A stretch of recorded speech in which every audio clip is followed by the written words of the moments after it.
All right, Millennium Wars, Korea.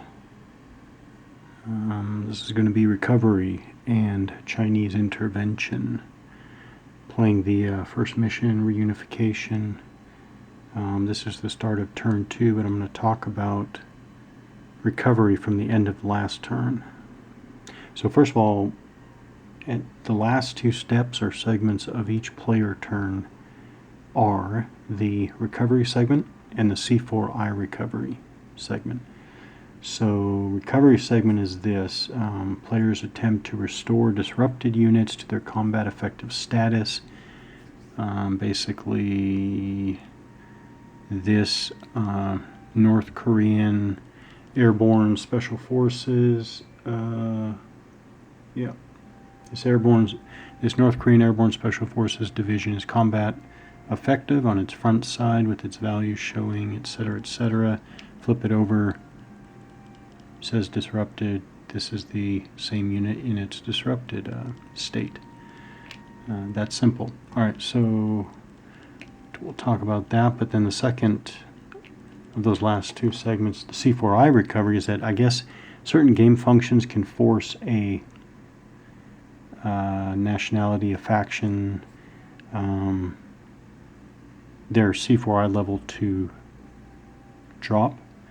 And so you can recover 1 and only 1 C4I level if you're below your starting level at the end of your player turn. So that's C4I recovery. So basically, if in game terms you're forced down 2 levels at the end of the next, or I should say, in the next C4I recovery phase, you would go back up 1 level. All right. Recovery. So I have these 2 down here. It's funny. I chose to.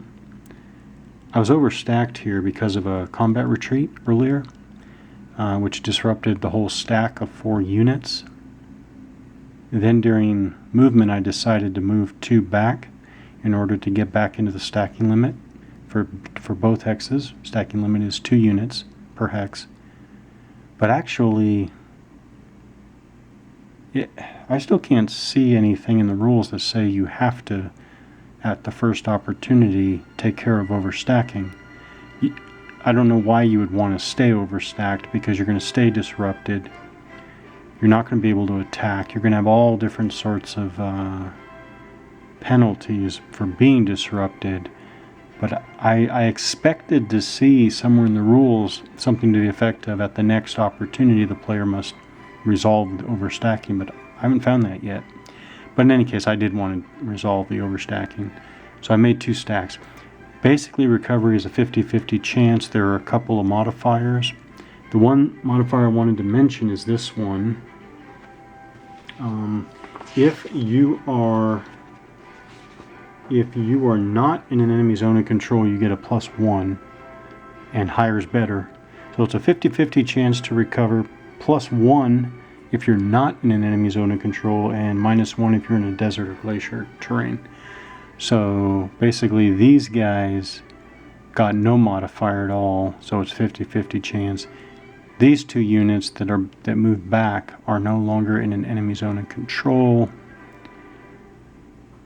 That's funny. I wonder if an enemy unit here had a deep zone of control, I wonder if that would still count as these guys being in an enemy zone of control. I'm going to assume yes, but I got to check the answer later. So they get a +1 because they're not in an enemy zone of control. Anyways, the result was 50-50. I mean, two recovered, 2 did not.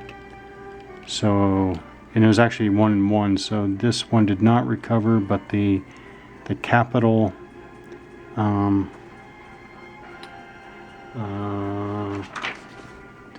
capital Mechanized Infantry Corps did recover. That's good. And then here, this second Mechanized Infantry Corps did not recover, but this Marine Division did.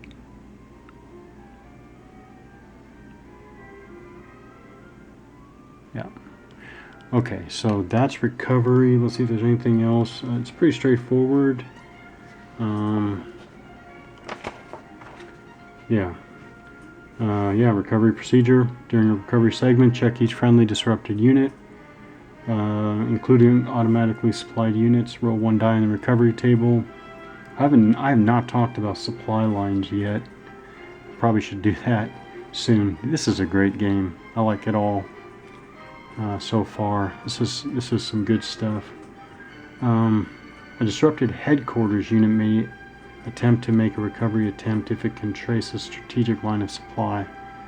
That's why I need to talk about lines of supply.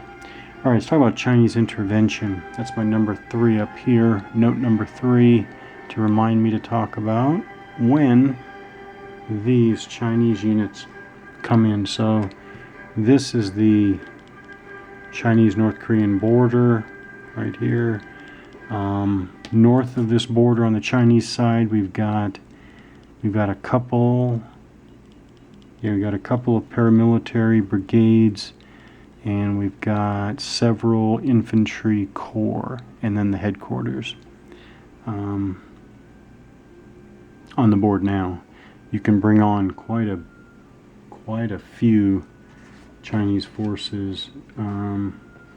Yeah. Oh yeah, another headquarters, an armored corps, 3 shock corps. I wonder what shock.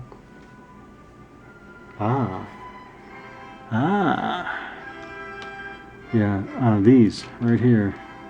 Shock corps. Right there. This is the 35th shock corps, combat value of 7, movement allowance of 5. That is a Chinese shock corps.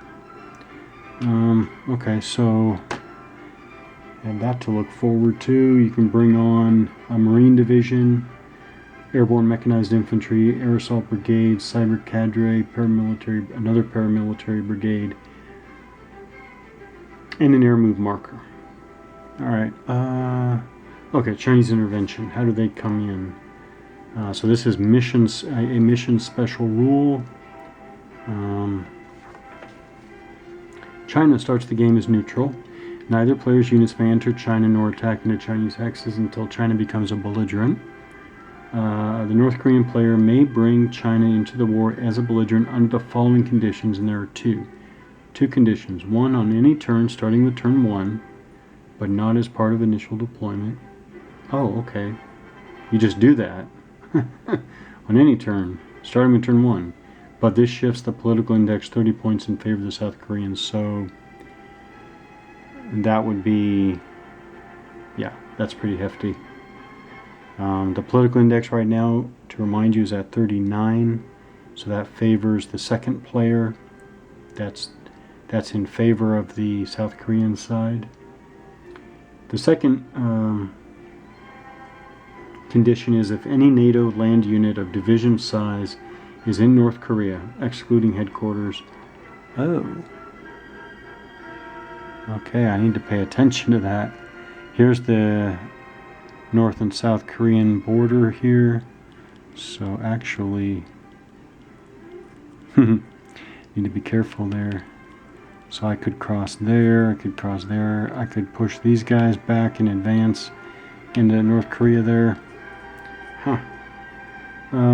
Then the North Koreans may bring the Chinese into the war at a cost of 15 political points. Okay. So there's always going to be a political cost.